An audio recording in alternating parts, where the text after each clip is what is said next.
नमस्कार, जय जगन्नाथ दोस्तों। मैं हूं देवाशीष और आप देख रहे हैं मेरा यूट्यूब चैनल डीपी गार्डनिंग। दोस्तों, छत पर किस तरह से हम खीरा उगा सकते हैं, उसके लिए एक छोटा सा मचान किस तरह से आसानी से बना सकते हैं, सारी चीज़ ये वीडियो में मैं आप लोग को बताने वाला हूं। वीडियो को अंत तक जरूर देखिए दोस्तों, ये जो सब्जी का कैरेट होता है या फल का कैरेट होता है, इसमें पहले मिट्टी और खाद दोनों को अच्छी तरह से मिक्स करके कैरेट में भर के बीज लगा देते हैं। हर कैरेट में एक एक करके बीज को लगाना है। आप 2 भी लगा सकते हैं। एक लगाने से क्या होता है, प्लांट ग्रोथ बहुत बढ़िया रहता है। फिर इसका जब बीज जर्मिनेट हो जाता है तब इसके गोड़ा में थोड़ा थोड़ा हमको डंडा डाल करके इसको सहारा दे देना पड़ता है ताकि ये ऊपर तक आ जाए। जब प्लांट इतना इतना बड़ा हो जाएगा तब इसके लिए मचान बनाना पड़ेगा, क्योंकि बरसात का सीज़न का खीरा है। इसका बेल काफ़ी लंबा होता है, काफ़ी बड़ा होता है, इसके लिए मचान बनाना बहुत ज़रूरी है। जब हम गर्मियों का सीज़न में हम खीरा उगाते हैं या सर्दियों का सीज़न में खीरा उगाते हैं, उसका बेल काफ़ी बड़ा नहीं होता है, लगभग 6-7 फीट तक जाता है। उसी का अंदर अंदर इसमें फल लग जाता है ढेर सारा।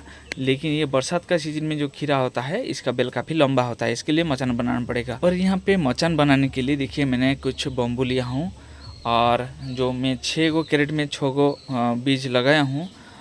और 4 साइड में जो 4 गो कैरेट है उसका कॉर्नर में मैं बम्बू गाड़ देता हूँ उसी कैरेट में, और फिर ऊपर बम्बू बिछाने के लिए बम्बू को बांध देता हूँ। इस तरह से आपको भी करना है, जिसके वजह से हमारा छोटा सा मचान बहुत आसानी से बन जाएगा और कोई प्रॉब्लम नहीं होगा। और इसके लिए हम लोग को कोई परेशानी झेलना नहीं पड़ेगा, क्योंकि जिस तरह से हम मिट्टी में बम्बू को गाड़ने के लिए एक गड्ढा बनाते हैं, इसमें ऐसा कुछ करना नहीं पड़ेगा।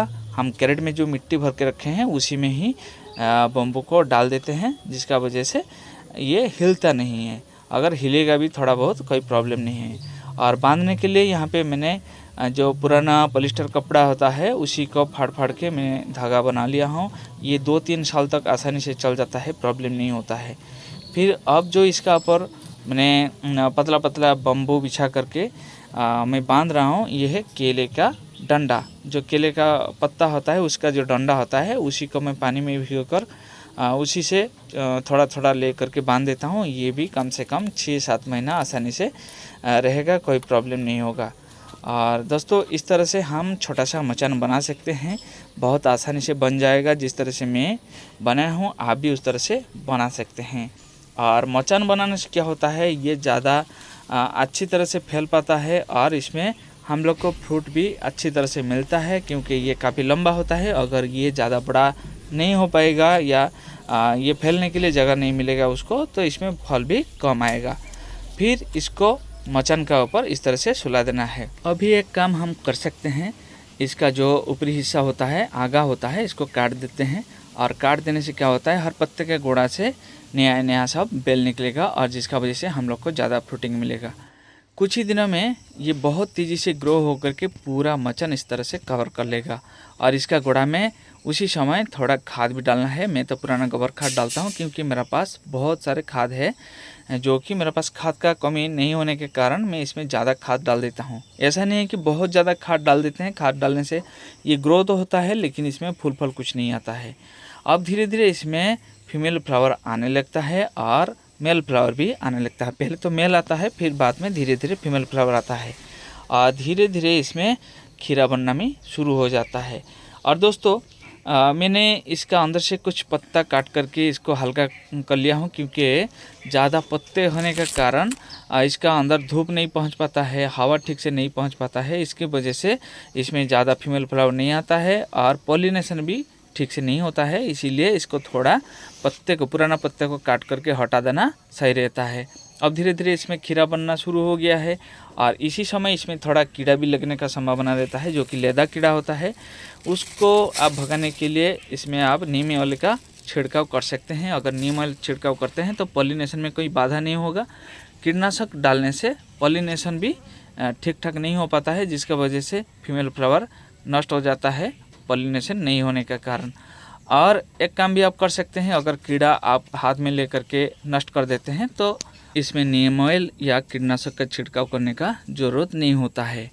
और दोस्तों पहली बार हम लोग को 2-3 गो बड़ा बड़ा खीरा मिलेगा, या जितना भी खीरा मिलेगा पहले हार्वेस्टिंग में काफ़ी बड़ा बड़ा साइज का होगा और फ्रेश होगा। धीरे धीरे जितना प्लांट का उम्र हो जाएगा उतना हम लोग को ज़्यादा खीरा देखने को मिलेगा, लेकिन साइज में छोटा छोटा देखने को मिलेगा। लेकिन एक एक प्लांट से कम 3-4 बार 5 बार तो हार्वेस्ट ले सकते हैं। दोस्तों ऑलरेडी इसमें से 2-3 बार हार्वेस्ट किया जा चुका है। अब देखिए इसमें ढेर सारे खीरा लगा हुआ है और ढेर सारे इसमें छोटा छोटा खीरा भी अभी बन रहा है।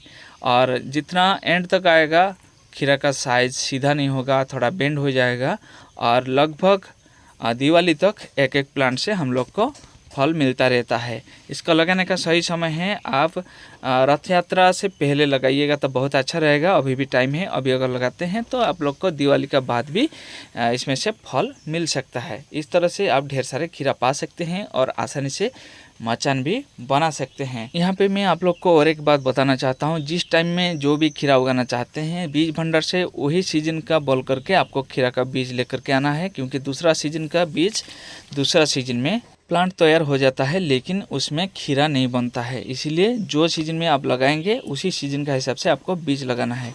वीडियो अगर पसंद आया है प्लीज़ लाइक शेयर सब्सक्राइब जरूर कर लीजिए। वीडियो को अंत तक देखने के लिए बहुत बहुत धन्यवाद।